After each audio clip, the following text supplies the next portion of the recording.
ஜூனியருடன் பத்திரிகை எந்தெந்த ஊரில் எந்தெந்த கடை என்று படங்களோடு 2 முறை வெளியிட்டிருக்கிறது. 2, 3 முறை. 6 பக்க ஸ்டோரி, 4 பக்க ஸ்டோரின்னு எழுதியிருக்காங்க. இங்க இருக்கிற அரசாங்கம் எரும மாட்டி முதுகில் மழை பெஞ்ச மாரி உட்கார்ந்திருக்கு.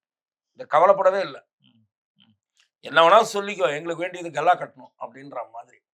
அதே போல டைம்ஸ் ஆஃப் இந்தியா பத்திரிகை சென்னையில மட்டும் என்னென்ன அவுட்லெட்ஸ், என்ன டைம் போனாலும் அந்த மது கிடைக்கும் என்பதை இடங்களோடு வெளியிட்டது. பேஜ் 2ல.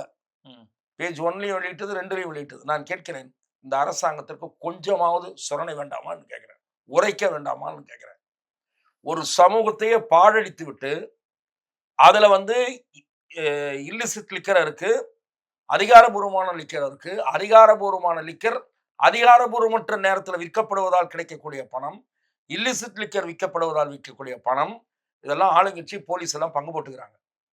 இப்படிப்பட்ட மோசடி மக்கள் மீது நடத்தப்படுகிறது.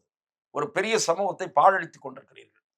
இது ஒரு திராவிட மாடல் சாதனை பட்டியலில் ஏன் சேர்க்க மாட்டீங்கன்னு நான் கேட்கிறேன். என்ன போதைப் பொருள் கலாச்சாரம், சிறுவர்கள், மாணவிகள் எல்லாரையும் சீரழிக்கிறது. அரசாங்க விடுதியில மாணவிகள் பீர் குடிக்கிறார்கள் என்கிற வருது. ட்ரெயின்ல குடிக்கிறாங்க, பஸ்ல குடிக்கிறாங்க.